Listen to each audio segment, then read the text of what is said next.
de vous avoir toutes et tous ici, parce que, comme vous pouvez l'imaginer, pour nous, pour le département, pour les études turques, d'une manière générale, pour la communauté originaire de Turquie, d'Azerbaïdjan, d'une manière particulière, c'est un jour important. Nous sommes très très fiers.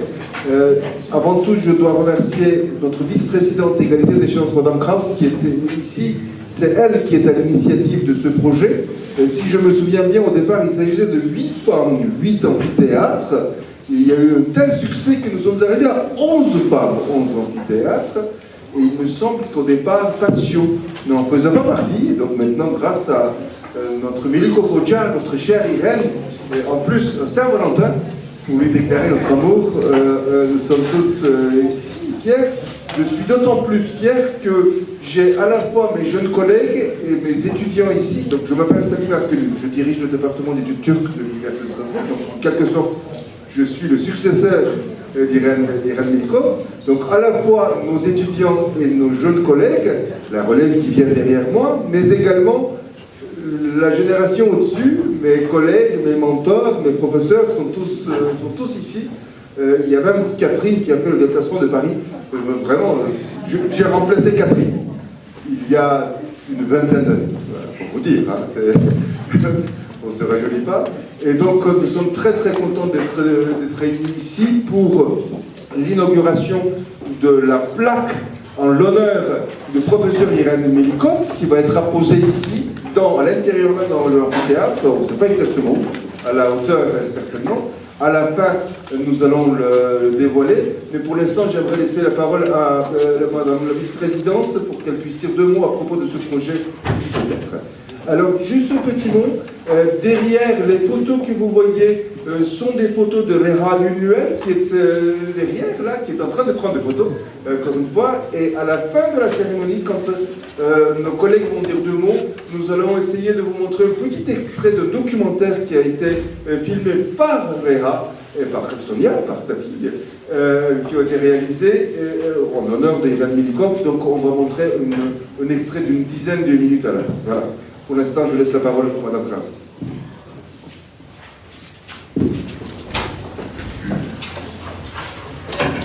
Bonsoir à toutes et à tous. Est-ce que vous m'entendez si je mets le micro assez vite? Donc tout d'abord, je vais vous souhaiter la bienvenue de la part du président de l'Université de Strasbourg, Michel Denekel, que je représente, j'ai l'honneur de représenter ce soir. Vous savez peut-être donc que l'Université de Strasbourg, il y a 2 ans, a souhaité se lancer dans un grand projet d'attribuer des noms de femmes à des amphithéâtres de notre université. Effectivement, sur les 26 amphithéâtres que compte l'Université de Strasbourg, seul un portait le nom d'Athéna, et encore Athéna, c'est une femme, enfin c'est une déesse, donc femme, déesse, voilà. Les 26 autres étaient nommés à partir d'hommes, et il nous a paru très important que nous puissions aussi honorer des femmes d'exception de notre université. Et il était important pour nous que ces noms ne soient pas forcément choisis par quelques-uns, mais qu'il y ait bien une consultation au niveau de tout notre établissement, du souhait des personnes. Et en fait, cette consultation a été encore plus large, puisque la presse locale s'est emparée du projet, et nous avons aussi eu des personnes extérieures à l'université qui avaient souhaité avancer certains noms. Alors nous étions, vous l'avez rappelé, au moment du lancement de ce projet, un 8 mars. Et donc, vous comprenez tout de suite pourquoi nous avions proposé 8 mars, 8 femmes, 8 amphithéâtres. Alors cette consultation a été largement suivie. Nous avons eu plus de 394 personnes qui ont répondu individuellement. Et ceci a fait plus de 3152 entrées différentes. Donc voilà, il a fallu traiter toutes ces données parce qu'il y avait quand même 3 critères. Le critère premier, c'est que la personne ait soit travaillé, soit étudié à l'Université de Strasbourg, qu'il y a un lien. que cette personne ait contribué de façon remarquable, soit à la vie de l'université, soit à la vie de la région, soit à la vie du pays, soit à la vie internationale. Et puis, ce qui a déçu certains, que cette personne soit décédée. Voilà, il y a beaucoup de gens qui portaient des personnes chères à leur cœur, mais qui étaient encore bien vivantes, et nous leur souhaitons encore beaucoup d'années de vie. Et donc, bon, le processus s'est fait. Et il y a eu une très agréable surprise. Il y a eu une très agréable surprise, c'est qu'un jour je reçois un message électronique m'annonçant que dans les 8 lieux retenus où il n'y avait pas le patio, eh bien il y avait un souhait de toute la communauté, si j'ai bien compris, d'honorer une femme que vous connaissez tous, Irène Melikov. Et que même cette adhésion avait été telle qu'il y avait eu un vote unanime au Conseil de composantes. Ça, c'était vraiment remarquable pour nous qu'une composante comme ceci s'est regroupée pour proposer ce nom. Et bien sûr, il nous a paru évident que nous devions associer cette personne et ce lieu, même s'il n'était pas initialement prévu. Et donc cette consultation, avant tout, ça a été une belle et grande aventure humaine, puisque dans ces noms-là, on rencontre, comme pour moi, Irène Melikov, des personnes qui sont inconnues de notre discipline. Donc nous avons cette belle rencontre de tous ces noms, de toutes ces femmes qui ont contribué à l'histoire de l'université. Et puis, ça va même plus loin, puisque nous avons la chance dans ce projet de rencontrer des personnes, elles aussi, motivées par le projet, bien vivantes. Et donc, ça a été l'occasion pour moi de rencontrer de nombreux collègues et de voir toute cette richesse humaine. Donc, aujourd'hui, nous avons dévoilé ce lundi les noms des 11 femmes d'exception qui ont été retenues. Vous les retrouvez sur ce tableau-là. Je vais peut-être les citer, ça peut peut-être vous intéresser. Donc, parmi cette consultation, nous avons eu plus d'une soixantaine de noms qui étaient éligibles. Nous avons souhaité retenir dans ce que nous espérons être une première vague et qui ne s'arrêtera pas là, 11 femmes qui ont en commun la partie enseignement de l'université. Voilà, ça c'est leur point commun à L11. Et nous avons donc Erad de Landsberg, qui donnera son nom à une grande salle du palais universitaire, qui est née alors que l'université de Strasbourg n'existait pas encore, mais je suis sûre qu'elle aurait beaucoup adhéré au projet de l'université de Strasbourg, qui a été abbesse à l'abbaye de Hohenburg, au Mont-Sainte-Odile, et qui a été l'autrice de l'Ortus do... Alors, excusez-moi, je n'ai pas mes Antilles sèches. Pardon ? Voilà, merci beaucoup, madame. L'Ortus nous aurons ensuite Yvette Roxette. Yvette Roxette va donner son nom à une seconde grande salle du palais universitaire. Elle était musicologue et elle a été la première femme en France à accéder à une maîtrise de conférence en musicologie, ici, à Strasbourg. Puis elle est devenue professeure en musicologie et à cette époque-là, il n'y en avait que 4 dans toute la France. Nous aurons aussi Mathilde Brigny. Mathilde Brigny est une chimiste qui a dirigé une composante et un laboratoire de recherche à l'université de Strasbourg et qui donnera son nom à l'amphithéâtre numéro 4 de l'Institut Lebel. L'Institut Lebel accueillera aussi une autre femme de renom, mais que nous avons souhaité associer à son mari, Katia et Maurice Kraft, tous les deux vulcanologues, mondialement connus, et qui ont été tous les deux étudiantes et étudiants à l'Université de Strasbourg. Puis nous aurons Geneviève Lebeurier. Geneviève Lebeurier était une virologiste qui va donner son nom à l'amphi numéro 1 de l'Institut Lebel. Elle a été directrice de l'UER de Sciences de la Vie et de la Terre Et elle a été très remarquée par ses étudiants pour son souci, déjà à l'époque, d'accompagner les étudiants dans leur souhait professionnel. Et en fait, elle a été une précurseur de toutes les projets que nous menons actuellement pour aider les étudiants dans le choix de leur parcours futur. Paulette Lieberman, dont vous avez peut-être entendu parler, dont nous avons dévoilé la plaque ce mardi, mathématicienne et doctorante de l'Université de Strasbourg, très reconnue dans cette discipline de mathématiques et bien sûr. Nous aurons enfin aussi Danielle Huet-Weiler, qui est une femme qui a été agrégée des facultés de droit, ce qui était très rare pour l'époque, une femme le soit. Elle donnera son nom à l'amphithéâtre dans le bâtiment Athéna. Hélène Siné, elle aussi agrégée des facultés de droit, spécialiste du droit du travail, qui donnera son nom à l'amphithéâtre 29 à l'Escarpe.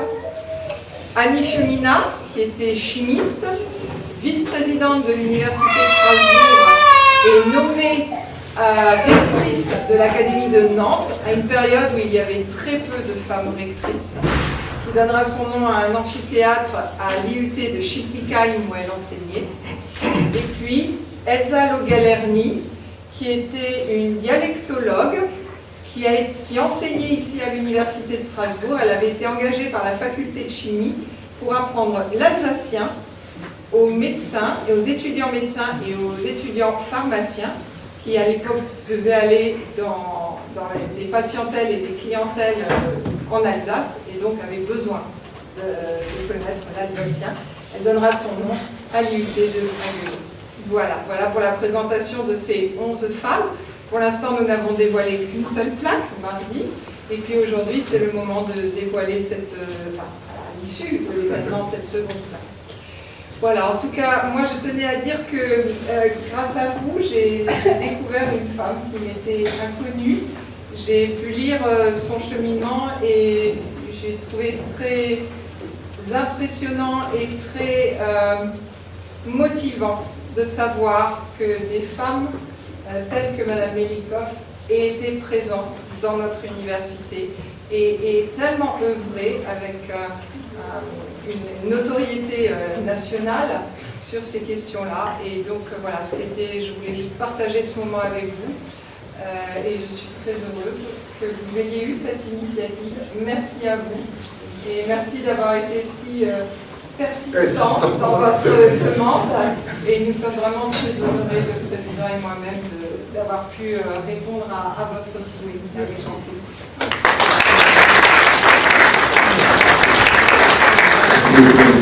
Quand je vois toutes ces sciences magnifiques, la mention turcologue, Dilek est là, ma collègue Dilek Sarbuch, nous avons eu une longue conversation téléphonique quand moi j'étais très très éloigné sur l'épithète à mettre à cette plaque-là, et turcologue nous semblait d'une évidence, et donc je suis d'autant plus fier que ceci apparaisse avec les autres disciplines. Est-ce que je peux inviter mon doyen et les deux directeurs du département où Irène était impliquée, Nader et Paul, peut-être pour dire quelques petits mots en l'honneur de Melikoff.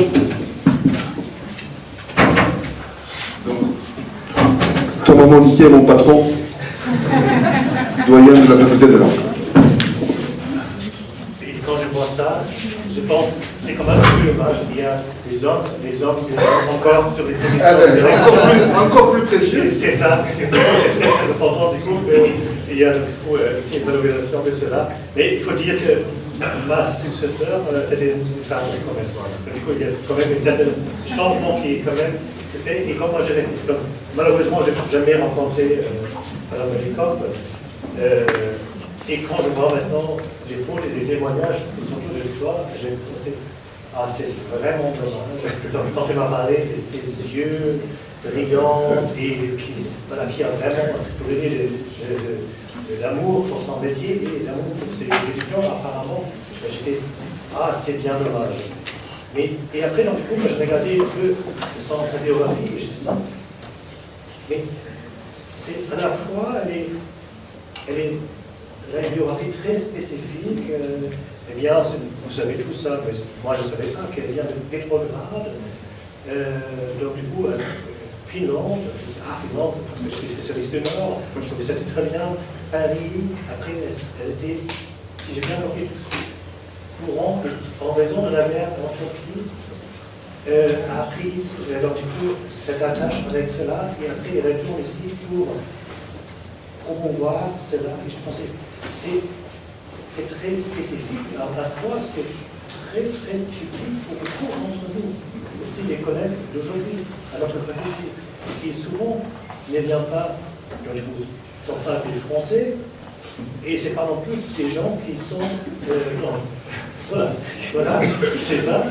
Et souvent, ce ne sont pas non plus des gens qui viennent du pays dans la culture et au centre, mais ailleurs. Donc, du coup, on va passer dans une situation un peu similaire. Une collègue en département slave qui a fui la guerre, etc. Et donc, du coup, il y a d'autres collègues qui ont trajectoire. Et donc, du coup, je pense que pour moi, cette honorer elle, c'est aussi une obligation pour nous de dire maintenant, il faut qu'on puisse donner des chances à ces personnes qui viennent de partout pour qu'elles puissent aussi se réaliser de la manière qu'elle a fait. Grand merci à ta résistance et grand merci à la présidence pour cette.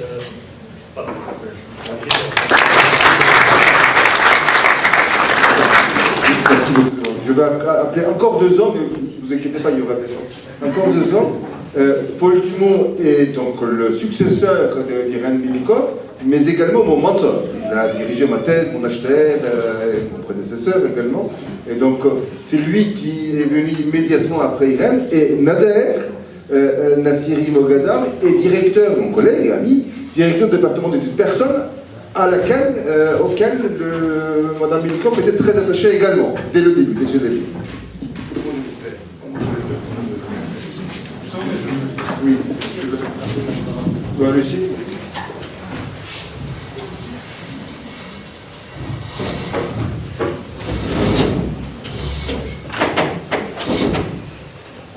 Bon, parmi les personnes qui ont un itinéraire compliqué, il faut me compter aussi moi, malgré mon nom qui est très français, puisque je dirais que je suis presque plus turc que français. J'ai passé toute ma jeunesse, mon enfance à Istanbul. 18 années, les 18 premières années de la vie, ça compte quand même dans un itinéraire.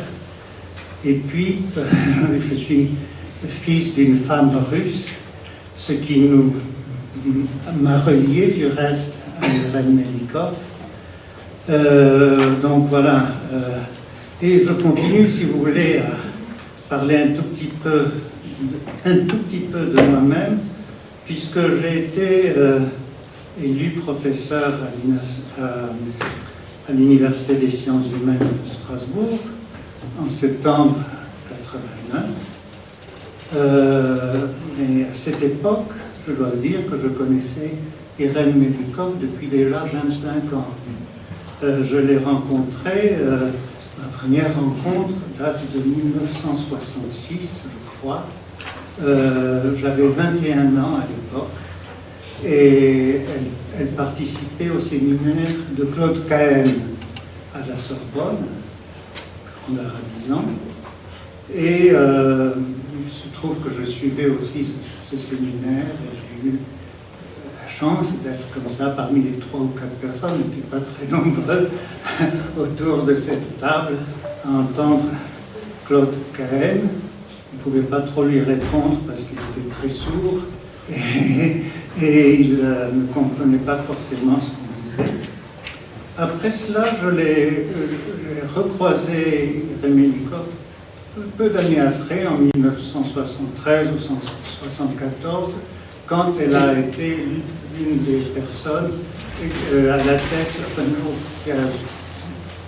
avait pour projet de créer une association des études turques à Paris, une association qui avait été créée uniquement pour pouvoir financer, recevoir les subventions du CNRS pour faire fonctionner la revue Turcica qu'Irène Melikov avait fondée quelques années auparavant à Strasbourg. Et avec ses collègues de Paris. J'ai proposé à Irène Melikov, à cette époque-là, un article qui s'appelait qui porte un titre un peu, comment dire, ésotérique, la pacification du sud-est anatolien en 1865. Vous voyez que c'est un sujet tout petit, enfin, pas si petit que ça pour l'époque et pour le sud-est anatolien. Et c'est un article qui lui a beaucoup plu, alors que, franchement, je n'ose même pas le relire aujourd'hui, parce que ça a été, je crois, un de mes tout premiers travaux, qui lui a beaucoup plu, et c'est ce qui fait qu'elle s'est intéressée à moi de manière un peu maternelle. Et de fil en aiguille, j'ai été amené à m'occuper au bout de quelques années du secrétariat de cette revue d'études turques, Turcica, et puis surtout à participer à divers projets dont elle était porteuse, et des projets quelquefois très ambitieux et très complexes, même dans leur construction. Par exemple, nous avons accueilli en 1985, je crois, donc quelques années avant mon arrivée à Strasbourg, un colloque sur l'Azerbaïdjan qui avait été organisé avec le soutien de l'association France-URSS à l'époque, et avec la participation de beaucoup d'artistes notamment. Et parmi ces artistes, il y avait un ténor, Lutfi Arimanov, je ne sais pas, certains d'entre vous s'en souviennent peut-être, et dont Madame Melikov était tombée plus ou moins amoureuse. Enfin, on avait un peu cette... En tout cas, il avait une voix très forte. Il avait une voix très forte. Il est revenu par la suite, et c'est avec lui que nous sommes allés ensemble à Cologne pour trouver des alévis qui seraient capables d'organiser dans cette université un Aïn Jem, une cérémonie alévi religieuse, qui devait accompagner un colloque sur le bektachisme et les groupes relevant de l'Aïn Bektash. Un Aïn Jem qui a été assez spectaculaire, enfin la fête elle-même, d'autant plus spectaculaire que je ne sais pas, il doit y avoir des alévis ici qui s'en souviennent, d'autant plus que ceux qui étaient là ne connaissaient pas vraiment le rituel, donc ils hésitaient un tout petit peu, mais ça avait été quand même une très très belle fête. Bref, il y a eu des événements de ce genre, et pour en revenir sur ce qui nous intéresse, sur Irène Melikov, je me suis demandé quels pouvaient être les mots-clés qui pourraient la caractériser.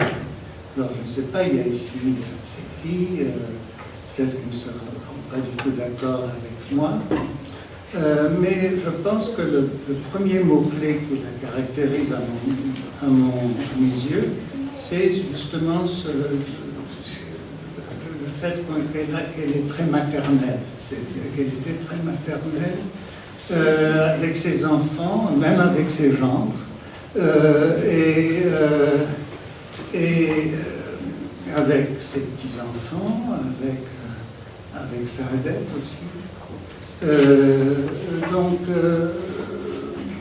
Et il faut dire que tous les membres de la communauté alévi dans Strasbourg et hors de Strasbourg l'appelaient volontiers maman, Anna.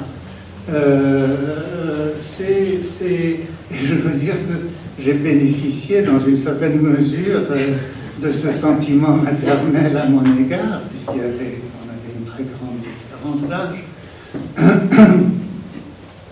Une autre caractéristique, c'est le fait qu'on a affaire à une chercheuse, un chercheur très passionné par ses sujets d'études et très impliqué personnellement dans son sujet d'études.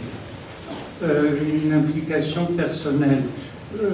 Là, tout à l'heure, en venant ici, j'ai vu qu'elle est présentée sur un panneau à la porte, qu'elle est présentée comme une spécialiste du bektachisme. Je dirais qu'en réalité, son champ de vision était beaucoup plus large. Elle s'intéressait, je dirais, à tout ce qui est hétérodoxie religieuse, au syncrétisme religieux, aux superpositions et aux transferts entre religions.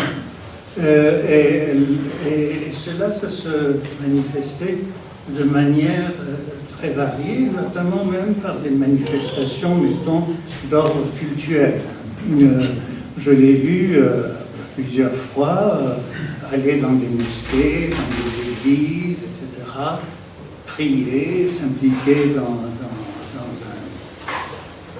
début de cérémonial religieux. Ça a été le cas notamment, Catherine doit s'en souvenir, lorsque nous sommes allés lors du congrès du CIEPO en 1978 à Sarajevo, lorsque nous sommes allés visiter une des nombreuses tombes de Sarısaltuk en Bosnie. Nous avons fait un assez long trajet, je crois que c'était Catherine qui conduisait. On s'est arrêté d'abord à côté d'une nécropole bogomienne, et là elle était dans son univers également.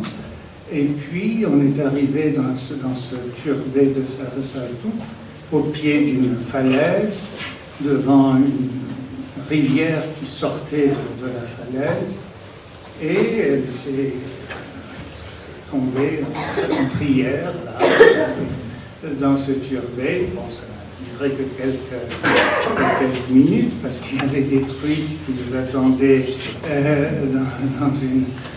dans un restaurant très sympathique tout à côté.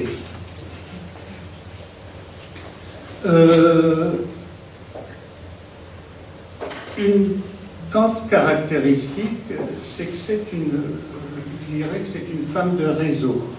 Elle connaissait énormément de monde, elle avait le contact facile, et c'est grâce à ces réseaux, notamment les liens qu'elle a pu créer avec ses collègues français en France, notamment Louis Bazin à Paris, moins Robert Montrand, je crois qu'il n'avait pas beaucoup de sympathie pour lui, mais enfin surtout Louis Bazin. C'est grâce à ce réseau qu'elle avait des gens qu'elle avait réussi à rassembler autour d'elle, qu'elle a pu créer la revue Turcica en 1969.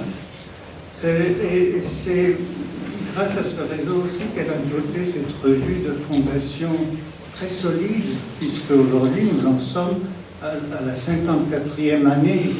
Cette revue existe déjà depuis 54 ans, peut-être davantage, je ne sais pas.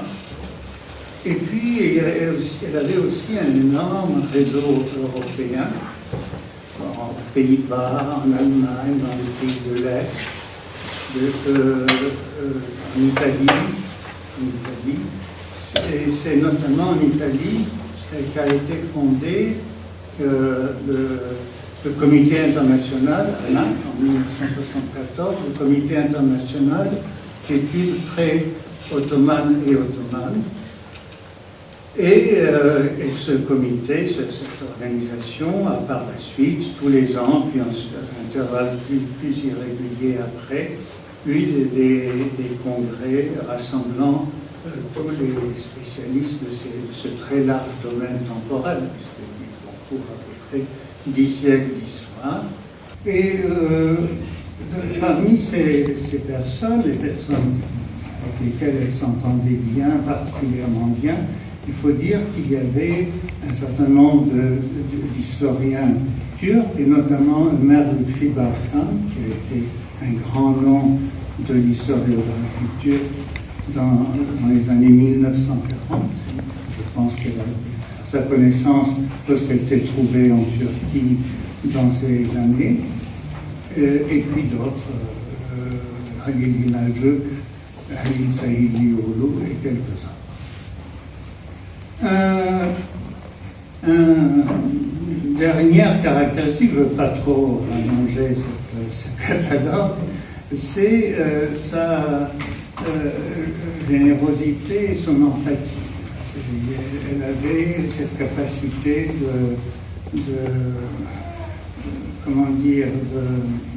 s'approprier les difficultés et les souffrances des autres, et notamment les violences qu'ont pu subir dès les années 1940 les intellectuels turcs de gauche,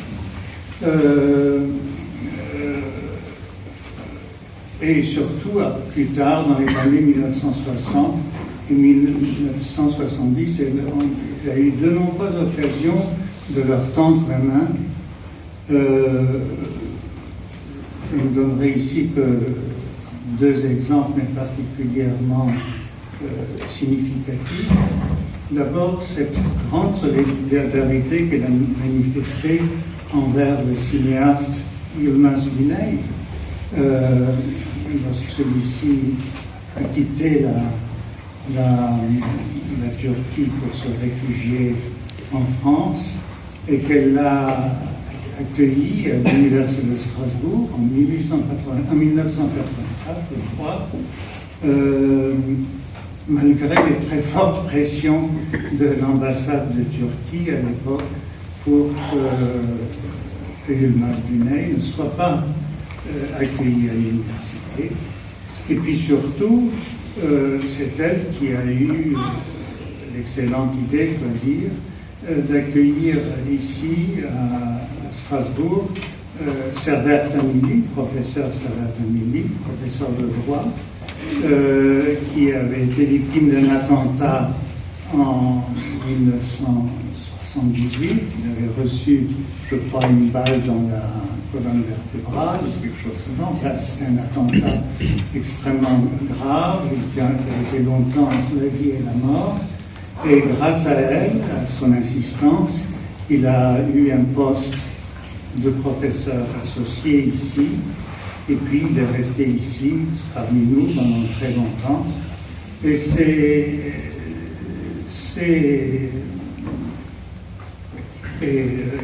je l'ai eu par la suite, moi aussi, comme collègue pendant très longtemps. C'était une grande personnalité. Ça serait une idée si jamais on cherche des noms d'hommes à donner à un amphithéâtre, de donner son nom.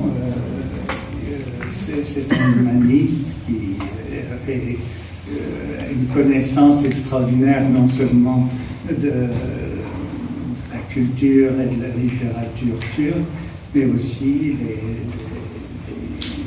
la littérature occidentale. C'était un homme tout à fait extraordinaire. Bref, si vous voulez, moi-même, j'ai bénéficié de cette bienveillance, de cette générosité, et c'est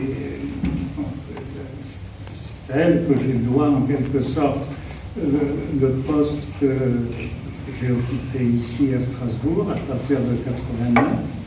Et c'est aussi grâce à elle que j'ai bénéficié, à mon arrivée ici, de la bienveillance de deux collègues tout à fait formidables, Catherine Hérican,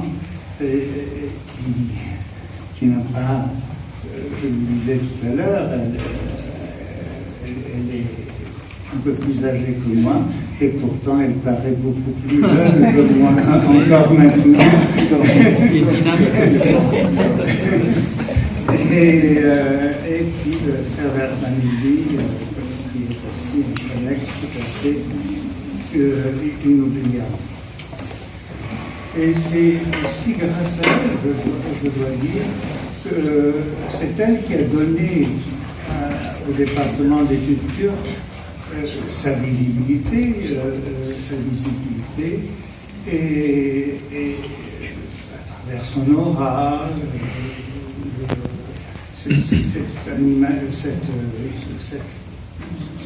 ce travail de recherche qu'elle a mené en permanence, ses liens avec ses collègues de toute l'Europe. Et c'est donc, si vous voulez, à cette attractivité du département des cultures que je dois, je crois, la chance d'avoir pu travailler par les suite avec des collègues tout à fait exceptionnels. Du département d'études persanes. Avant tout, je dois avouer que c'est un grand plaisir et surtout l'honneur pour moi ici d'être parmi vous aujourd'hui pour parler en quelques mots de l'importance et du rôle que Mme Melikov a joué dans les études persanes ici à Strasbourg. Alors, l'enseignement du persan ici à Strasbourg, à l'Université de Strasbourg, remonte à 1873 et ça a été mis en place par le grand orientaliste allemand, Nodek.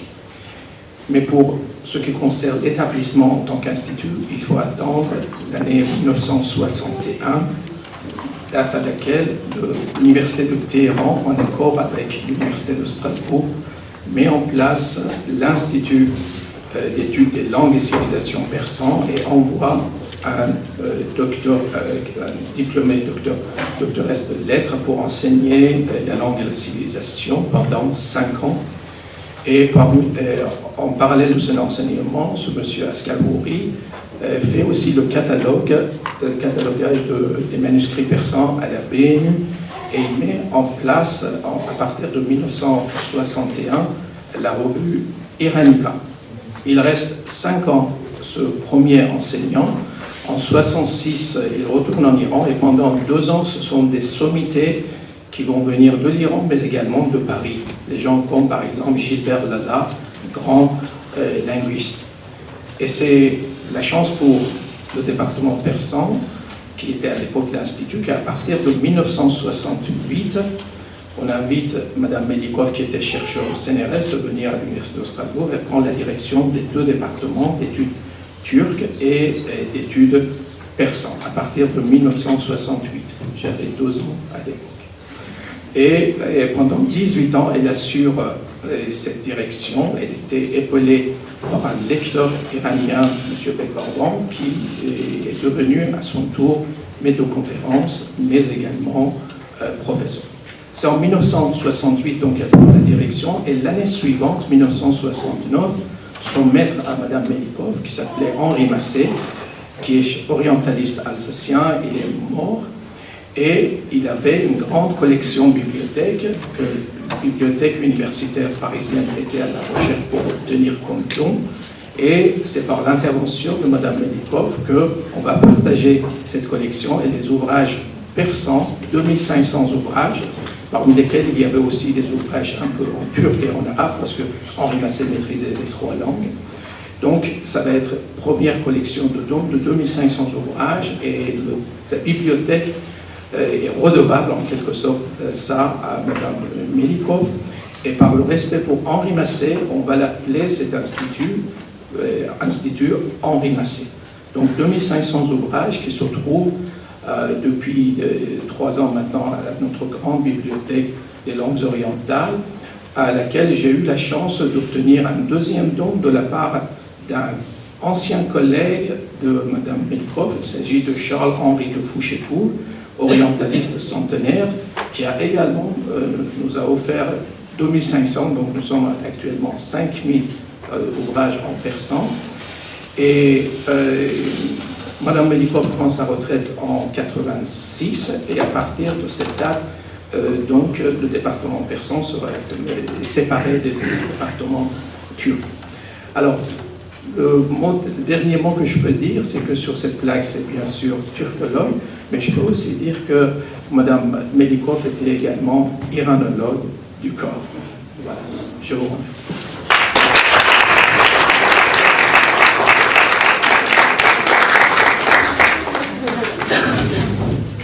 Je vais inviter maintenant, si vous me permettez, mes 4 collègues qui ont cohabité, qui ont accompagné Irène, mais aussi moi-même. Catherine Erican est ici, Johann Strauss est ici, Rago Pege est ici, et mon prédécesseur, Stéphane Le Tapier, est ici également pour dire quelques mots.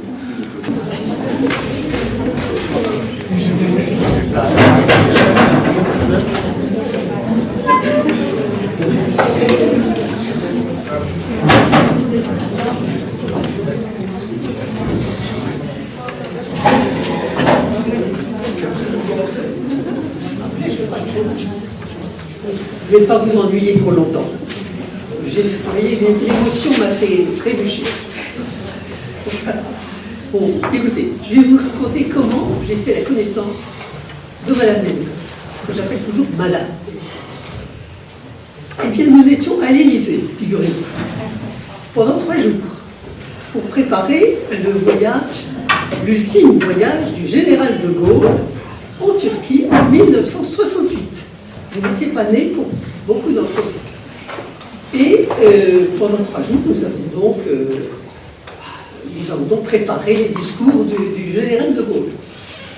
Et ensuite, ça a été suivi, si vous voulez, d'un voyage officiel que nous avons, Madame Melikov et moi, accompagné. Je ne la connaissais donc pas du tout, mais nous avons fait connaissance et on a lié une grande amitié, si je peux dire.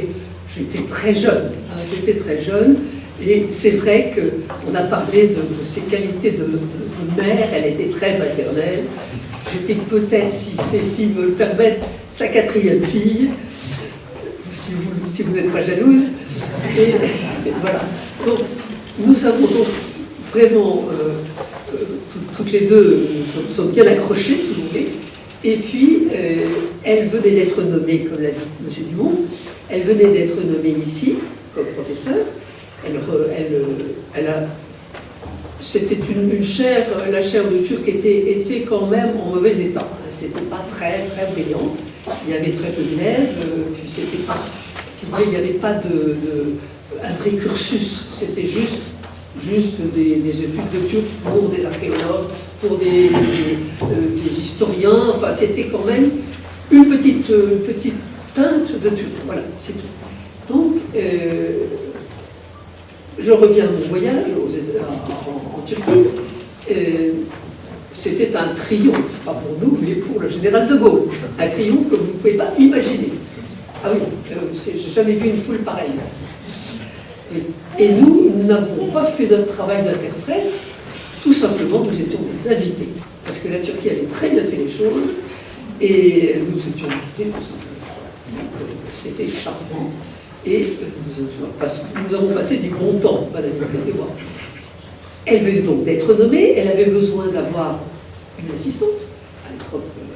Et moi, il y avait peu de Français, vous savez, ça ne courait pas les rues, les gens qui parlaient le turc à l'époque. Donc, non, c'est différent. Et donc, moi, je venais de terminer, je ferai au bout de langues orientales et puis de la Sorbonne. Et naturellement, notre amitié s'est transformée en autre chose et je suis devenue son assistante. À l'époque, c'était facile d'entrer à l'université, je dois vous l'avouer. Il suffisait c'est vrai que d'avoir été interprète du général de Gaulle, ça vous posait là. Mais c'était tout. Je n'avais pas non plus les qualités qu'il fallait, certainement. Non, mais c'est pas ça. Non, mais vous savez, on apprend à force Ce sont les étudiants qui m'ont appris. Beaucoup, par leurs questions. Alors, nous avons, en 68, Melikov et moi, travaillé autant qu'on pouvait, à partir de 68, et développé vraiment cet institut. Comme l'a dit M. Dumont, de façon très approfondie. Moi, je ne vais pas m'étendre dessus, je voulais simplement vous dire une chose. C'est que non seulement il y avait l'enseignement de turc, on enseignait le turc, Mais nous, il n'y avait pas de consulat de Turquie à Strasbourg à l'époque. Les Turcs venaient par petites bribes, il y avait très peu de Turcs encore, c'était pas. Et nous, au fond, nous avons rempli presque un rôle de consul. On venait dans on venait à l'Institut, là, dans le bâtiment ici, et c'était, les braves gens venaient parce qu'ils avaient des problèmes administratifs et que nous savions le turc. Donc on a vraiment fait toutes sortes de métiers. Je me souviens d'une fois, je vais peut-être vous raconter juste pour vous amuser.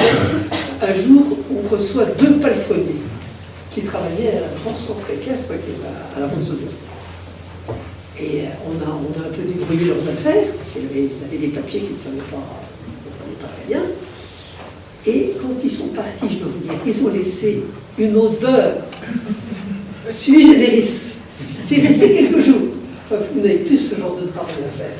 Mais moi, c'est pour vous dire qu'on a vraiment essuyé les plâtres de la présence turque ici. Bon, pour ce qui est de mon travail, moi, je ne faisais pas du tout équipe avec elle pour les recherches sur les Alevis Bektashi. On a dit Bektashi, mais ce sont les Alevis, surtout. Alevis Bektashi, ça fait un petit peu un coup de petit. D'une certaine façon, moi, j'étais assez éloignée de cela. Parce que moi, j'étais linguiste, si vous voulez. C'était ce qui m'intéressait, c'était la langue, et c'était mon travail. Mais je dois vous dire que dernièrement, les Alevis m'ont demandé de faire une traduction. Traduire une présentation de l'alévisme, qui est quand même déjà quelque chose d'assez fourni. Et ça m'a rapproché des recherches de Madame Melikoff. Parce que j'ai dû, pour arriver à m'en sortir quand même, j'ai dû me plonger dans ce qu'elle avait écrit. Et je me suis rendu compte des qualités scientifiques dont elle avait fait preuve. Et ça m'a vraiment éclairé. Et ça m'a rapproché des Alevis, d'une certaine façon. Voilà. Bon, je veux pas... donc, il y a un ouvrage qui va apparaître très prochainement, que j'ai traduit. Oui, l'Alévisme en 99. Donc, vous êtes invité à le lire, naturellement. Je n'ai pas de royalty, hein, je vois petit. Donc voilà. Écoutez, je ne vais pas... Monsieur Dumont a été très complet. Je ne vais pas insister plus. Je vais laisser la parole à Stéphane, qui est mon ancien élève.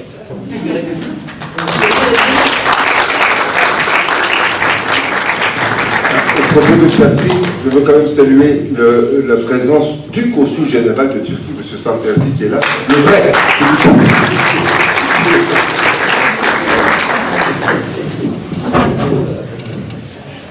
Oui, moi, en réfléchissant un petit peu sur ce que j'allais dire, j'aurais beaucoup de choses à dire. J'étais en train de me dire, et si on faisait un bouquin sur Irène Melikoff à Strasbourg, et tout ce qu'elle a produit, tout ce qu'elle a étudié, etc.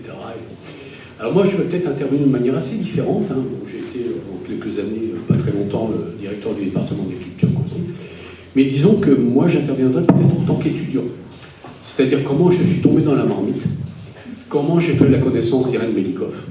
Tout à fait par hasard au départ. Hein. Comment un jeune, lycéen, qui passe son bac à Strasbourg, qui a fait toutes ses humanités quelque part entre Schirmeck et Strasbourg, qui a un nom espagnol, qui est un petit peu quand même d'origine iranienne par sa maman, peut s'intéresser à la Turquie et à tout ce qui tourne. J'ai fait ma thèse sur Yozgat, ça s'invente pas, sur les retombées de l'immigration, et je suis devenu, bon an mal an, un spécialiste de l'immigration turque. Bon.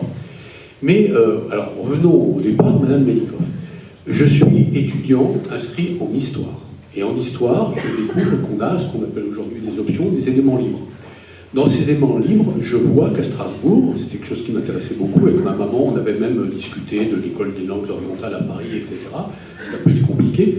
Et je me dis, bon, je vais voir, il y a des choses intéressantes. Il y a de l'arabe, il y a du persan, il y a du turc. Alors j'avais acheté, je me rappelle, à la FNAC, des petits Sparführer, auf Deutsch, mais surtout en turc et en persan, pour voir.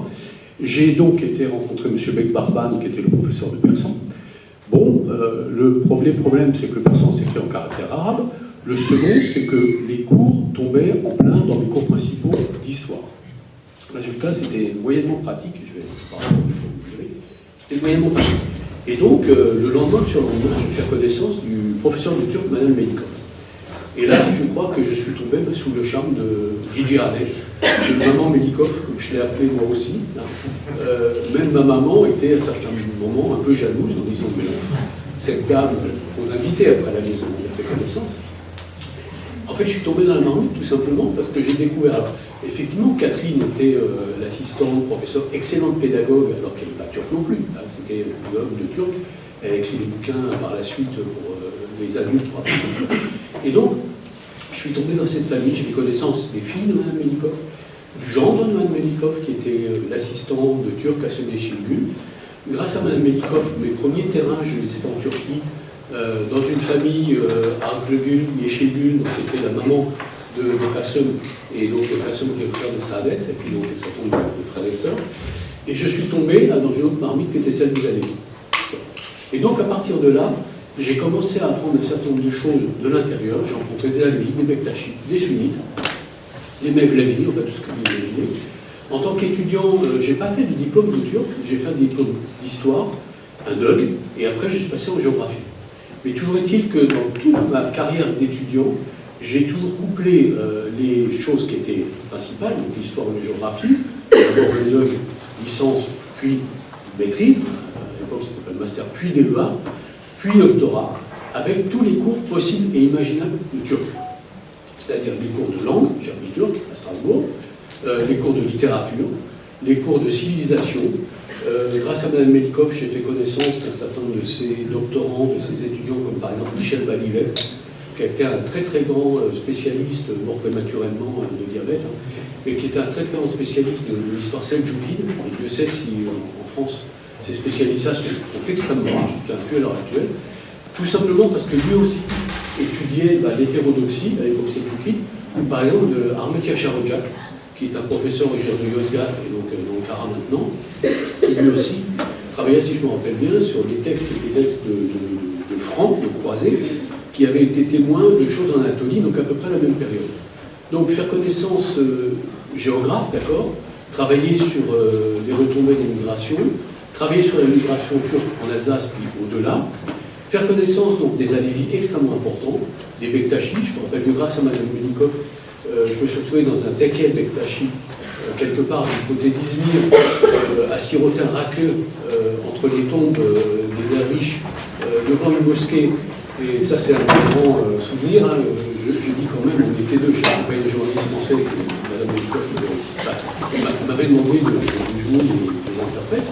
Et donc, je dis aux Derviches, chef, on aidait, je suis devant une mosquée, mais là arrivent des dames qui disent, mais c'est pas pour vous, c'est pour tout le monde. Et chaque convive se retrouve avec une bouteille de raqueuse, et simplement le dédé me dit, écoutez Stéphane, dites à votre ami qu'il faut, quand vous buvez le raqueuse, venir le faire en et vous pensez en buvant votre raqueuse, il y a Allah, il y a Ali, il y a ça c'est un des grands souvenirs, je dirais, de ma jeunesse, je dirais, en Turquie. Donc, je dirais, la tribu des Koçgeli, la famille de Kasım Ajdouan, tout bêtement parce que Saadet m'a présenté une jeune fille arrivée de Turquie, je présente, Fatoche, épouse, et donc la maman de mes deux filles. Et donc, en fait, voilà comment un Alsacien d'origine espagnole, peut-être un tout petit peu iranien sur les bords, en fait, va apprendre le turc, devenir, je dirais, professeur d'études turques après avoir été pendant longtemps chercheur au CNRS, et avoir travaillé sur l'immigration turque. Avec Kasım, avec Sami, on a fait un certain nombre de choses par la suite. On s'est intéressé aux Ouïghours, on s'est intéressé aux Kazakhs, on s'est intéressé aux Azerbaïdjanais, on s'est intéressé à différentes, aux Kurdes évidemment, par définition aussi, aux Arméniens. Et en fait, voilà, en fait, j'allais dire toute l'Eurasie centrale, à partir de la Turquie et à partir, je dirais, de Sivas, de Yozgat et de Strasbourg. Voilà, je ne voulais pas être trop long, mais j'avais envie vraiment d'intervenir en tant qu'étudiant de Mme Melikov, sachant qu'en fait, elle a participé, je dirais, à ma soutenance de thèse, de doctorat, alors qu'elle n'est pas du tout spécialiste de l'immigration, certes oui, mais pas du tout de l'économie de la cimenterie de Yozgat. Et donc ça fait partie des choses assez amusantes qui font qu'une carrière, je viens de prendre ma retraite il n'y a pas longtemps, qui font une carrière universitaire se joue quelquefois sur des rencontres qui sont presque fortuites et qui font que, comme Obélix, on tombe dans la main.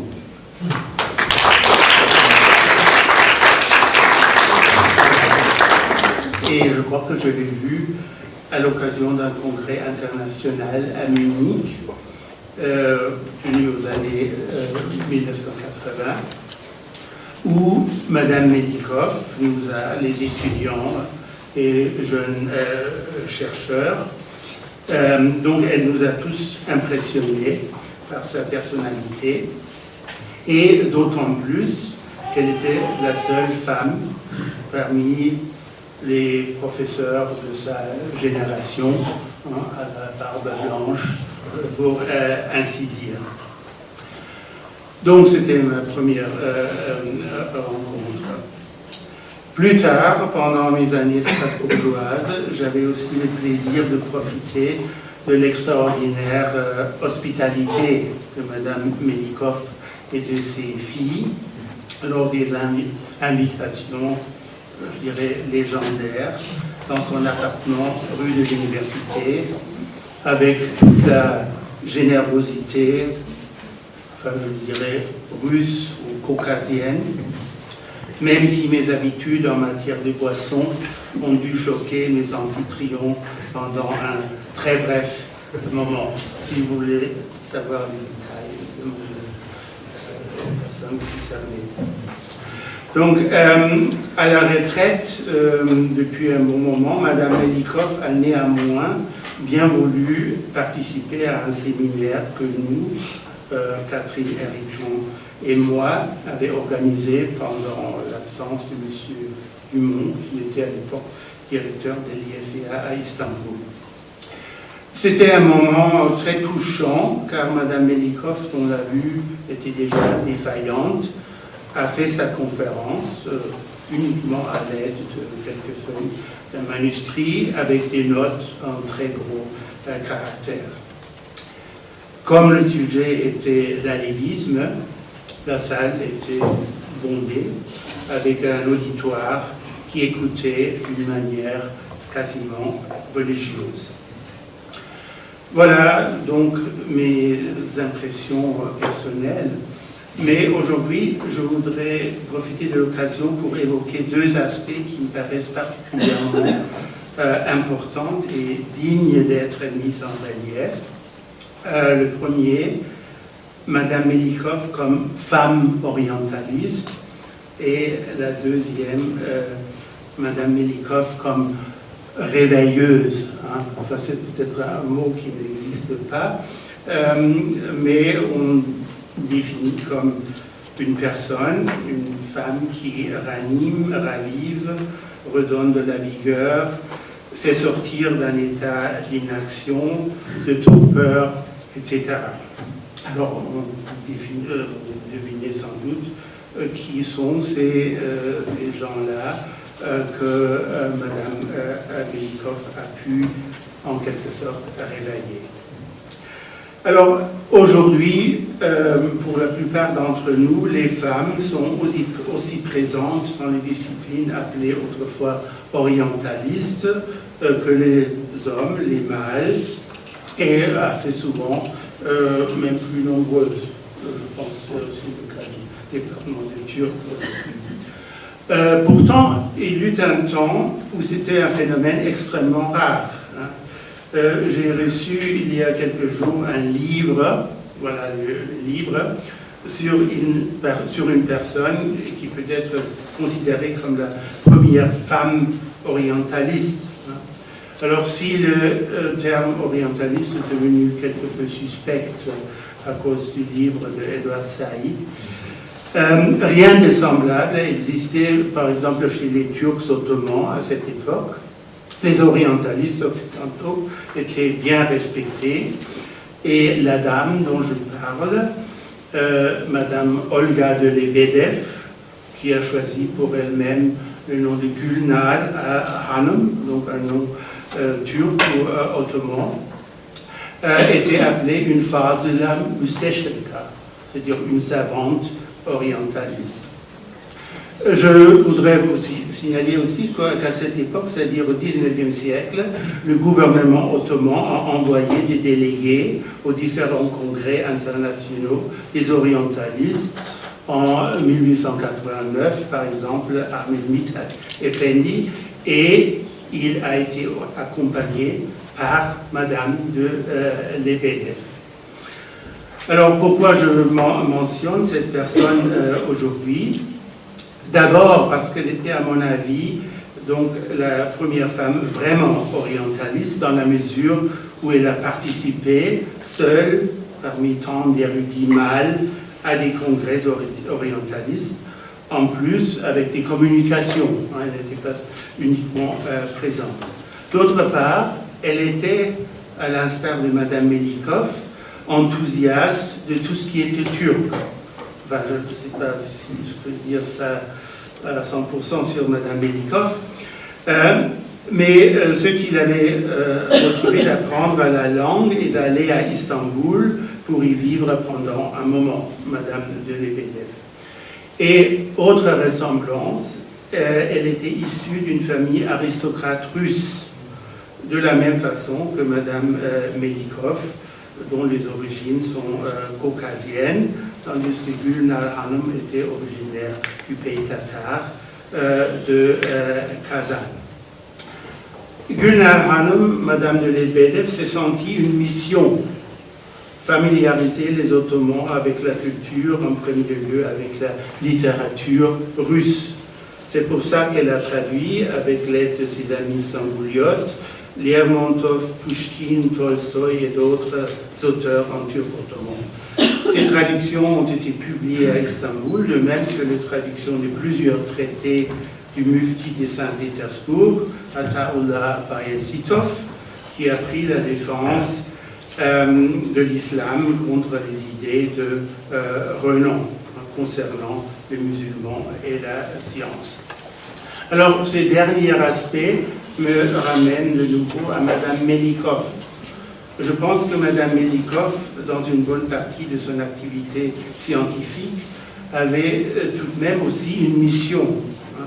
Ceci me paraît très clair si je pense à un livre apparu il y a quelques années avec le titre Uyar idik uyardı, Madame Irène Melikov. Donc c'est une allusion à un poème de Pir Sultan Abdal, comme vous savez, avec une légère modification. C'est pas uyardılar, mais uyardı. Et en fait, c'est ça, c'est-à-dire, c'est pour ça que j'ai parlé de réveilleuse. Madame Melikov a en quelque sorte réveillé une communauté qui est connue comme les Alévis aujourd'hui. Donc, et dans ce livre qui contient de différents articles en turc sur Madame Melikov, ça ressort très clair.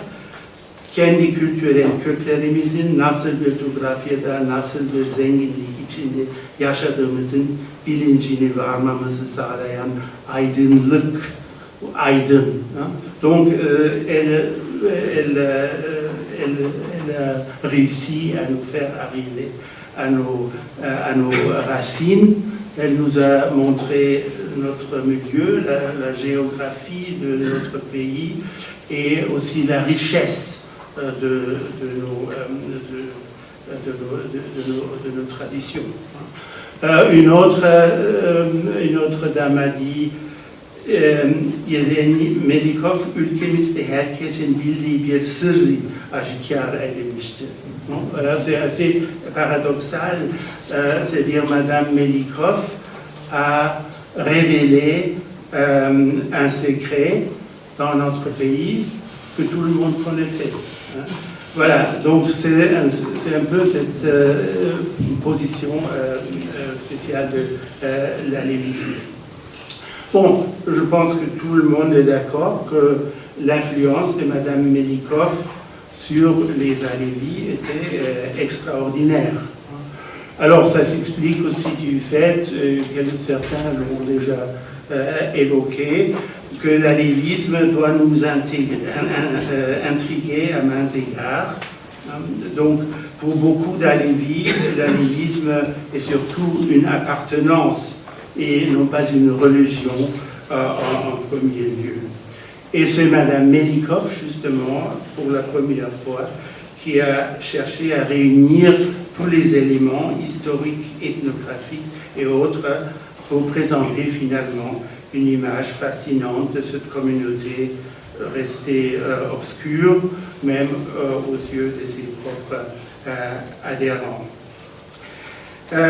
Et comme Olga Lebedevkulna-Hanum, Madame Melikoff a aussi acquis l'estime de ceux auxquels elle s'adressait. Alors, c'était plus l'estime, c'était de l'amour carrément. C'était Melikoff, Anne Melikoff, Anna, la mère Melikoff. Et là, c'est le dernier aspect qui me paraît intéressant. Donc, un réveil qui a lieu sous l'influence, enfin je dirais, d'étrangers. Et en fait, ces situations sont assez nombreuses dans l'histoire. Par exemple, on sait que les idées de Herder ont joué un rôle extrêmement important pour le réveil de certaines petites nations d'Europe, et on trouve aussi des enthousiastes qui ont joué des rôles semblables pour la Hongrie ou pour certaines régions de l'Inde, etc. Et en ce qui concerne la Turquie, j'ai aussi l'impression qu'un réveil inspiré par des étrangers est particulièrement frappant. Par exemple, dans la révolution linguistique, la DIL ou le changement d'alphabet, qui a donné l'idée à Atatürk de changer l'alphabet. Il y avait des rencontres intéressantes avec Ilaçar ou même, ce qui m'a frappé beaucoup, Itamar Ben Yehuda, le fils du père de la langue hébraïque moderne, mais qui était un partisan de la latinisation. Et il avait aussi rencontré Mustafa Kemal. Et finalement, c'est même un Alsacien, Léon Cahin, de Haguenau, qui, avec son introduction à l'histoire de l'Asie turque et mongole des origines à 1415, qui a en quelque sorte fait découvrir aux Turcs leur passé pré-islamique. Le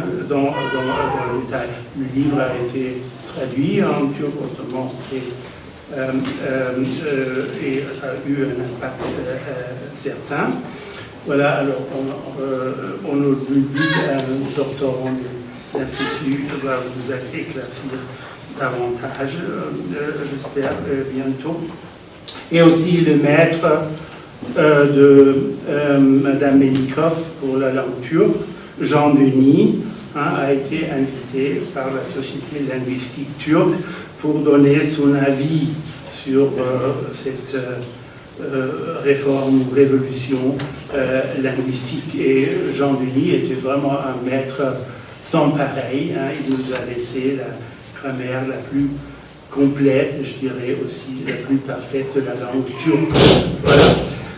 Donc, pour terminer, ce que je voulais dire ou montrer, c'est que la recherche ne doit pas toujours être seulement une quête pour le savoir, mais c'est aussi une chance pour réveiller ou rapprocher en même temps les peuples.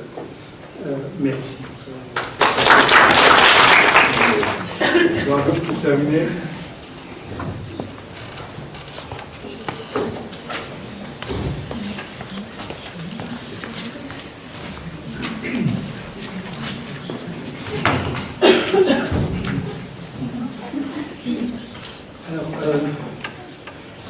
événement a profondément marqué ma relation avec Madame Melikov et ma compréhension de sa personnalité. Le 13 juin 2008, nous avons organisé à Strasbourg une table ronde consacrée aux recherches actuelles sur le lévisme. Madame Melikov était évidemment invitée. Elle était déjà malade. Son médecin l'avait mise en garde contre tout engagement qui lui demanderait des efforts et qui risquerait de la mettre sous tension et de la fatiguer. Au début, elle tenait beaucoup à pouvoir participer à cette table ronde, mais les jours passant, elle s'est résolue à y renoncer. Je lui ai demandé alors si je ne pouvais pas présenter moi-même son papier qui portait sur le gnosticisme chez les Bektashi Alevi et les interférences avec d'autres mouvements gnostiques. Elle a accepté et avant la table ronde, nous nous sommes vus plusieurs fois. Pour moi, ce fut une expérience inoubliable. Malgré la grande fatigue due au ravage de la maladie dont elle était atteinte, lors de ces séances de travail, si je peux appeler ainsi ces rencontres, elle s'est montrée d'un extraordinaire enthousiasme. La passion du savoir qui émanait de son être m'a ému au plus haut point. Lorsqu'elle me parlait du culte d'Ali, de l'histoire des rapprochements effectués entre la figure d'Ali et de Jésus, de la passionnante problématique d'un islamisme s'érigeant sur un fond chrétien sous les espèces de bektachisme, de la figure d'Ali représentant une divinité atmosphérique, également de l'urufisme, interprétation symbolique des lettres d'alphabet arabe, de l'origine manichéenne des trois interdits Bektashi, le mensonge, l'injustice et l'adultère, de l'épisode de Berklije Mustafa, un disciple révolutionnaire de Cheikh Bedreddin, de ses relations avec les moines, des relations de Berklije Mustafa avec les moines des îles de Kio et de Samos, de sa crucifixion, de l'hypothèse selon laquelle Berklije Mustafa aurait pu être un moine chrétien converti à l'islam, des différentes hérésies également, elle m'a parlé, du monde méditerranéen, des Bogomiles, des Cathares, de l'interprétation des traditions manichéennes, chrétiennes et islamiques au sein du mouvement Bektashi Alevi, du difficile problème du dualisme dans ce mouvement, le dualisme. Lorsqu'elle me parlait donc de tout ceci avec une érudition, une générosité, mais également une simplicité confondante, j'avais le sentiment de faire une expérience unique, à tous égards exceptionnelle. Je croyais assister à quelque chose comme une incarnation même du désir authentique de connaissance. Elle m'a demandé de conclure la présentation que je devais faire à son nom par la remarque suivante. Alors que je pensais approcher, a-t-elle dit, de la fin de mes longues années de recherche sur les Bektashi Alevi, force m'est de constater que le problème est loin d'être résolu et qu'il dépasse le domaine assigné. Pour continuer, nous avons besoin d'un grand éventail de savants et de chercheurs appartenant à différentes disciplines et qui accepteraient d'unir leurs efforts vers un but commun. Et à la fin de ces séances de travail, avant de nous séparer, elle m'a fait une sorte de confidence. En fait, m'a-t-elle dit, je suis une agnostique. La qualification était frappante, puisque tout au long de nos discussions, il a été question de gnostique, c'est-à-dire en fait de la connaissance. elle a tenu à préciser qu'elle n'était pas simplement sceptique ou athée, elle était agnostique. Par la suite, j'ai beaucoup réfléchi sur ce que pouvait signifier l'agnosticisme chez une personnalité comme Madame Melikov. À quel type d'expérience pourrait correspondre cet agnosticisme? Mon sentiment est qu'il s'agit d'une expérience de renoncement à tout fantasme de toute puissance. Puissance entendue comme assurance, comme certitude, comme le bon droit à l'être, pour emprunter cette belle expression d'un philosophe contemporain. Le savoir vécu, perçu, appréhendé comme puissance est représenté comme un terrain sûr et stable sur lequel peut enfin s'édifier et se consolider ce que nous appelons notre subjectivité. L'agnosticisme, au sens où Mme Melikov m'a semblé entendre, correspondait peut-être à cette conscience aiguë, sans doute douloureuse, mais également apaisante, de l'impossibilité de faire du savoir un quelconque instrument. L'instrument, par définition, et en dernière instance, est au service d'un sujet avide de puissance, secoué par l'appétit d'être. L'agnostique lutte contre l'instrumentalisation du savoir. Le savoir authentique, c'est-à-dire celui de l'agnostique, n'est pas là pour assouvir notre appétit d'être. Bien au contraire, chaque conquête de nouveaux savoirs s'accompagne, pour l'agnostique, d'une expérience intérieure, de la vanité, de l'espoir que nous pouvons nourrir en la perspective d'une consolidation de notre être grâce au savoir, une expérience intérieure de ce que le nouveau savoir, loin d'apporter au sujet un supplément d'être sous les espèces d'assurance, de certitude, de satisfaction, l'arrache plutôt à ses petites assurances, à ses petites convictions, à son illusoire identité, qu'elle soit familiale, culturelle, nationale, religieuse, communautaire ou professionnelle. La passion du savoir transforme le sujet en une réalité centrifuge. Plutôt que de centrer cette passion, le décentre. La connaissance pour l'agnostique n'est pas une force enracinante, mais déterritorialisante, au sens de déracinante. Elle contribue non pas à l'être, mais, si l'on peut dire, au désêtre.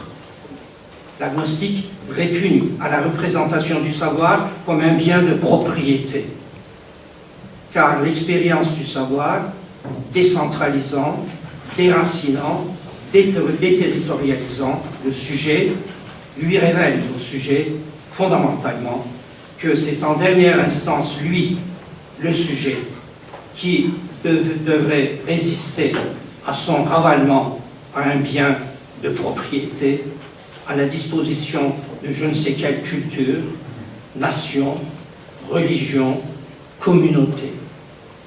Je veux dire par là que Mme Melikov, en tant que sujet agnostique, résiste à l'appropriation. Merci.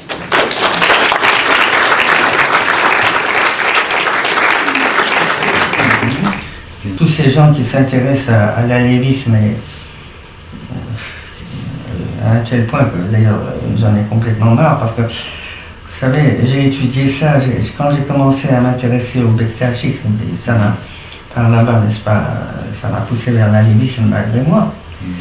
Je pensais en avoir pour 1 ou 2 ans.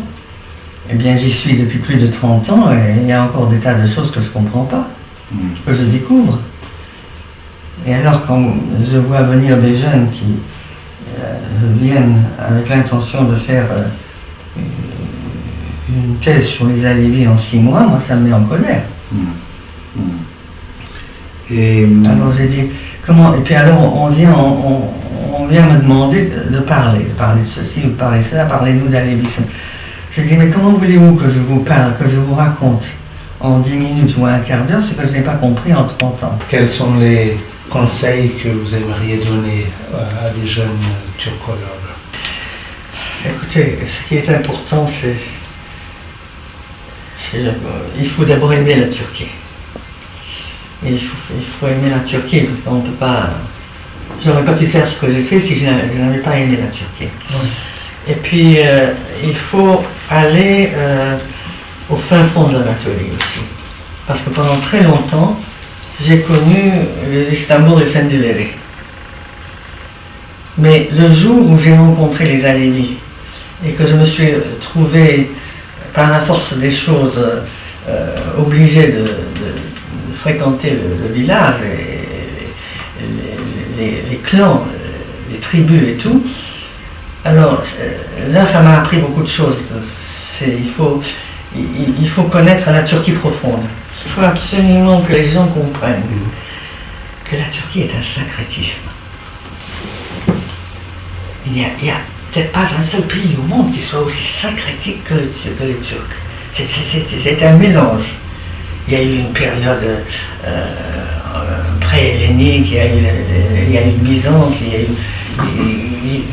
a eu tous les mélanges avec les Balkans et tout. Quand j'entends les gens se disputer en disant je suis turc, je suis kurde, moi ça me met en colère parce que je ne vois pas de différence entre les Turcs et les Kurdes. Les gens qui vivent ensemble depuis des siècles et des siècles.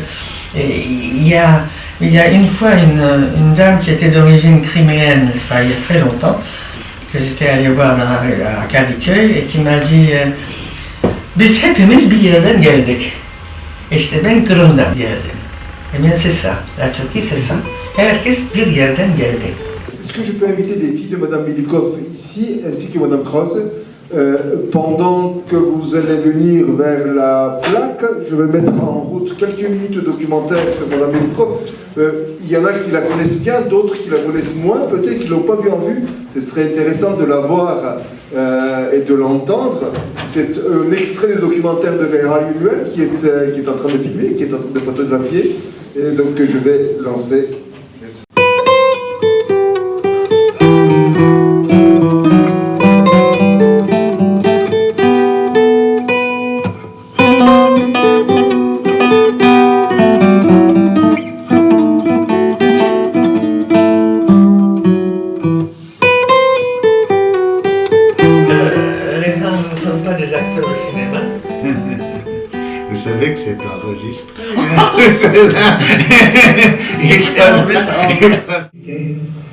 Ça ne me disait rien de quitter Paris. J'avais quand même ma famille là-bas, j'avais une maison là-bas, j'étais bien installé, j'avais tous mes collègues, toute ma vie, n'est-ce pas, passée. Et Bazin m'a dit, écoutez, si vous n'acceptez pas cette chaire, on la fermera. Alors c'est à vous de savoir si vous acceptez qu'on ferme une des 3 chaires de turcologie de France. Il y avait Aix-en-Provence, il y avait Paris et il y avait Strasbourg. Juste pour vous dire que le documentaire, dans son entièreté, et cet extrait sera sur le site du département de culture. Donc je vous invite à consulter régulièrement, on organise plein de choses. Mais je laisse la parole pour aux filles de Madame Melikov, s'il vous plaît.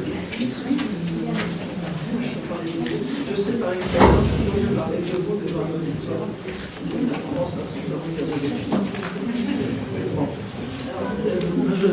Je parlerai, je dirais, au nom de la tribu Melikov et des enfants. Donc comme je suis arabe, donc je suis l'aîné, donc je me débrouille si je veux.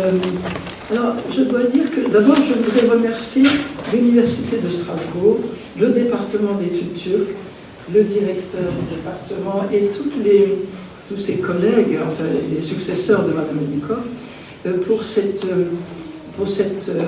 décision de donner son nom à une salle, à un amphithéâtre.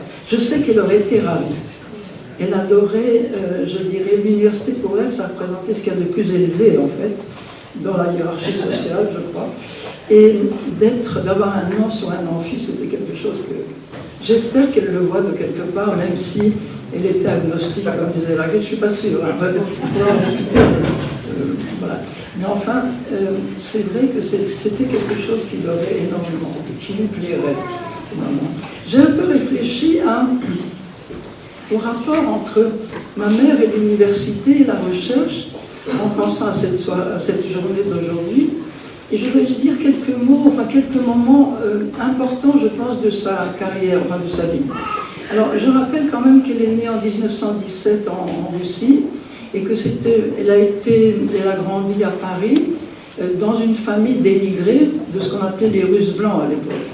Donc, sa mère était vous avez vu le portrait qui est au-dessus d'elle, qui est magnifique. Sa mère était une Russe de Pétersbourg. Par contre, son père était de Bakou, c'était un Caucasien, avec tout le côté, je dirais, oriental qu'il a apporté, il avait une grande influence sur sa fille, qu'il a apporté à sa fille. Elle a grandi dans un milieu donc, qui était tourné vers le passé et très pessimiste. Les Russes émigrés étaient vraiment dans un état épouvantable. Et elle a commencé à s'échapper, je dirais, dans la lecture de KPDP, de choses comme ça, et aussi de livres sur l'Orient. Son père lui racontait toujours, voilà comment ça se passait chez nous au Caucase. Il faut dire que moi, à la fin des années 30, en France, c'était pas très gai. Alors, son papa lui disait, voilà, au Caucase, ça se passait comme ça, etc., etc. Nous avons encore des récits de cette époque, si on peut dire, qu'elle nous a transmis. Et ça lui a donné l'idée de l'Orient. Ça lui a donné le goût de l'Orient, je dirais. Elle a lu Pierre Loti, elle a lu Claude Farrère. C'était pas vraiment la Turquie, surtout elle aimait beaucoup La bataille de Claude Farrère. C'était un livre un roman sur la guerre du Japon, en fait, russo-japonaise. Voilà. Mais enfin, elle lisait beaucoup Pierre Loti, elle lisait Gobineau, enfin, elle lisait tous les gens qui s'intéressaient à l'Orient, mais c'était une vision très, comment dire, romantique en fait de l'Orient qu'elle avait. Elle lisait Lord Byron, elle adorait Lord Byron, et donc elle nous lisait ça le soir, on avait des soirées de lecture, c'était tout à fait intéressant, mais elle avait une vision vraiment très mythologique, je dirais, de l'Orient. Voilà.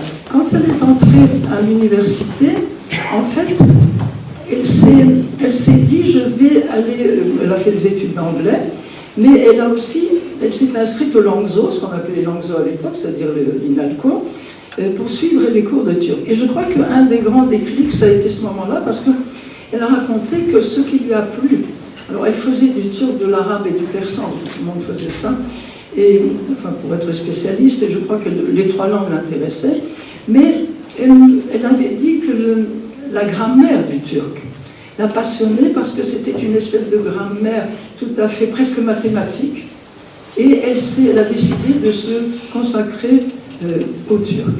En 1941, elle avait épousé notre père, qui était un turc, et en 1941, elle est partie pour la Turquie, et elle a vécu 7 ans en Turquie, qui l'a beaucoup déçue parce que ce n'était pas vraiment chez Razad et les ça c'est sûr. Voilà. Par contre, il y a eu un moment qui a été aussi important, je pense, pour elle. Elle a enseigné, je pense, entre 1943 et 1945. Elle a enseigné au collège américain d'Izmir. Moi, j'étais enfant. On a vécu 2 ans dans ce collège et elle faisait des cours de conversation anglaise aux jeunes filles de bonne famille turque. Elle parlait parfaitement l'anglais parce qu'elle avait eu une gouvernante anglaise, en fait. Et donc, elle faisait de la conversation anglaise.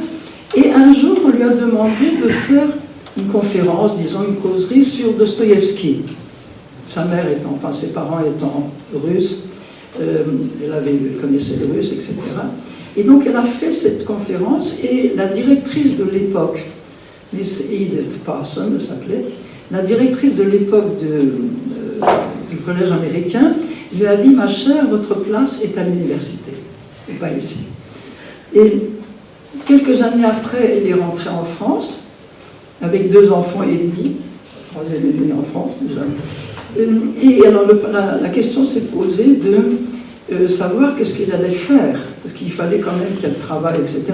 Donc elle a repris ses études, elle a commencé une thèse, elle a fait les 2 thèses en fait, et ce qui m'avait beaucoup intéressée, c'est elle aimait transmettre, elle aimait parler de son travail. Et par exemple, une fois, elle avait écrit un de ses premiers articles sur la tulipe, et elle nous a expliqué, à toute la famille réunie, elle nous expliquait comment cultiver les tulipes et comment les Hollandais avaient récupéré des tulipes en Turquie, etc. Et donc, elle nous racontait toute cette histoire. Une autre fois, elle travaillait sur son livre sur Abou Muslim. Et alors, le grand problème, c'était le titre de Abou Muslim, qui était le porte-hache du Khorasan. Et le problème, c'était comment traduire le terme. Et est-ce que porte-hache, ça allait? Toute la famille, on était petits, mais toute la famille discutait de savoir si c'était porte-hache ou porte autre chose, etc. Et donc, à un moment, elle travaillait sur les manuscrits et elle nous a expliqué comment on faisait le parchemin, par exemple. Elle était vraiment dedans et ça l'a beaucoup intéressée. Et en même temps, elle est entrée dans la vie universitaire, je dirais, comme doctorante plutôt. Mais elle allait à toutes les réunions de la Société de linguistique, à la Société asiatique. Elle m'a emmenée, parce que j'étais l'aînée et qu'il fallait que je me cultive, donc j'allais avec elle à ces sociétés. Elle m'avait abonné à une revue qui s'appelait Science et Vie. Et donc on lisait Science et Vie, on discutait, on faisait Je me souviens, il y avait des espèces d'enquêtes du genre quels sont les 10 verbes les plus employés de la langue française. Et alors j'avais écrit, j'avais 11 ans, j'ai fait l'enquête et j'avais mis jouer. Et alors dans les commentaires, il est normal qu'une lectrice de Sciences et Vie qui a 11 ans, de Vie et Langage, pardon, qui a 11 ans, mette comme premier verbe jouer. Voilà. Alors il y avait des choses comme ça. Je me souviens d'être allée à la Société de linguistique avec elle plusieurs fois. Une fois, j'ai rencontré, c'était c'était M. Bazin, André Bazin, qui a été mon professeur après, André Vaillant, pardon. André Vaillant, qui a été mon professeur après de slavistique, en fait. André Vaillant qui parlait, et on parlait des étymologies populaires et des mots qui changeaient de forme ou de sens, des mots livresques qui changeaient de sens dans le langage courant. Et André Vaillant avait dit que sa femme de ménage disait très sérieusement que son mari devait prendre de la courtisane, à la place de la courtisane, bien sûr.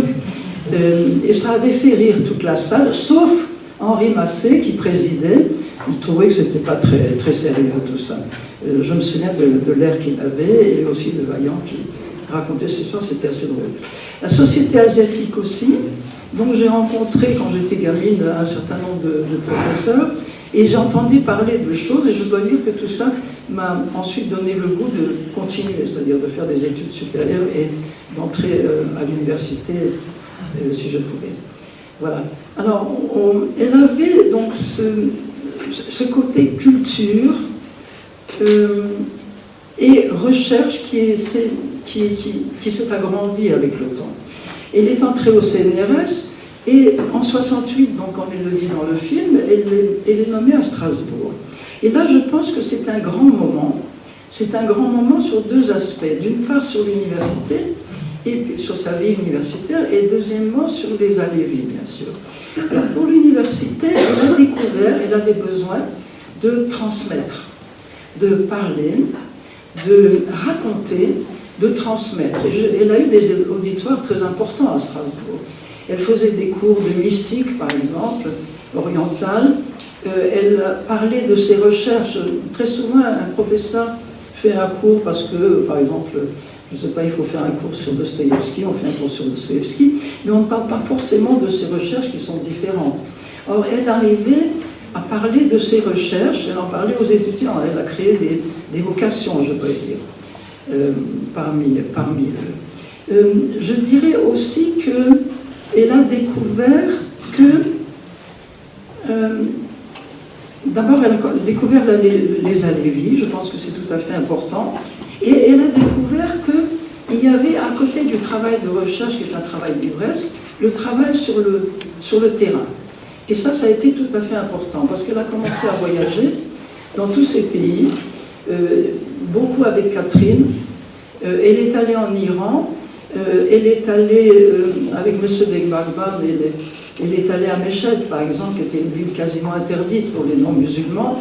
Elle est arrivée couverte d'un voile, et elle n'a pas eu peur d'entrer dans les mosquées là-bas, alors qu'elle aurait pu vraiment avoir des ennuis. Elle est montée à dos de mulet sur la montagne du clan des assassins, ce qu'on appelle les assassins, les Afichis. Voilà, elle a grimpé, elle a déjà un certain âge, mais Begbagban l'avait mis sur un mulet, alors elle était là, soutenue de tous les côtés, mais enfin elle est montée, et elle est redescendue, ce qui était, je pense, plus difficile. Elle est allée dans les Balkans avec Catherine, beaucoup, et elle a beaucoup appris. Et elle disait, quelque part dans le film, elle dit, jusque-là, je ne connaissais que les Efendiler d'Istanbul, c'est-à-dire des gens d'un certain milieu, etc. Alors que là, elle a commencé à voir les gens, je dirais, du peuple. Elle est allée en Anatolie, elle est allée dans les villages, elle a parlé avec des bébés, par exemple, elle a parlé avec la population, elle est allée assister à des cérémonies à Lévis dans les villages. Ça a été quelque chose de tout à fait important, et c'est une phase, un type de travail qu'elle a découvert relativement tard. Voilà. Alors, ce que je voulais dire, peut-être pour terminer, c'est que ma mère a toujours eu, je dirais, le goût du faste oriental. Et elle a voulu, dans cette université, donner de l'éclat. Le département d'études turques a commencé à inviter des professeurs, à inviter le chanteur Feyzo Vachina, par exemple, qui est venu chanter, à faire des colloques, à faire des rencontres. Enfin, elle a créé Turkika, on le sait. Donc, elle a fini par faire énormément de choses, et elle a donné, je pense, au département d'études turques, un éclat qu'il n'avait certainement pas avant. Je crois qu'elle était très heureuse, elle a été très heureuse à l'Université de Strasbourg. Elle a considéré qu'elle avait deux nouvelles familles, outre sa famille de sang, si je peux dire. Il y avait l'université. Quelqu'un disait, je crois Paul disait qu'elle considérait, Catherine, qu'elle considérait comme ses élèves et ses collègues, ses jeunes collègues comme ses enfants. C'est vrai, c'est vrai. Elle les a conseillés pour se marier, enfin tout ça.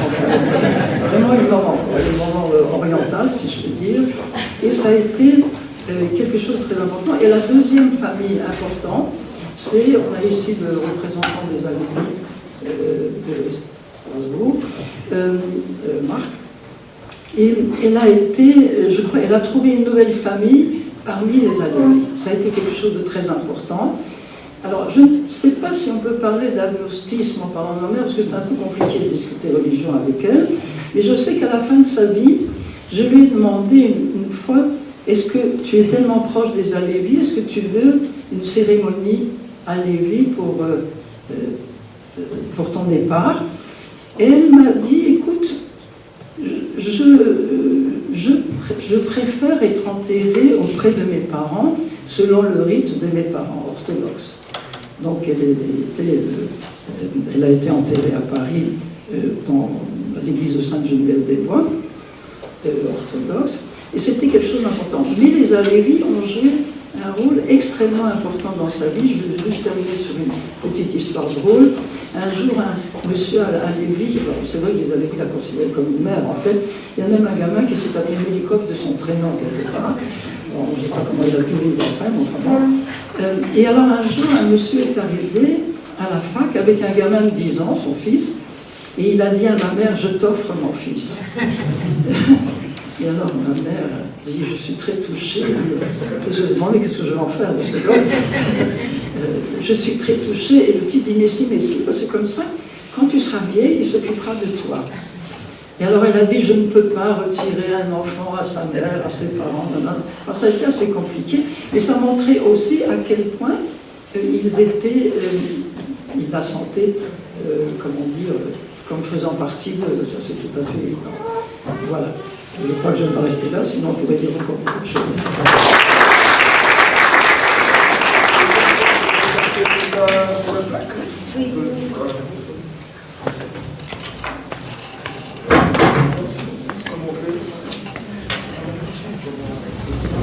Une personne à droite, une personne à gauche.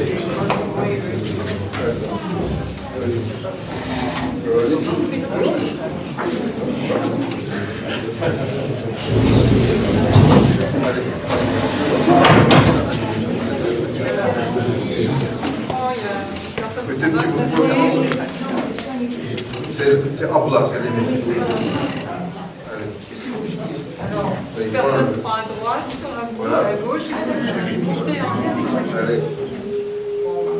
Voilà.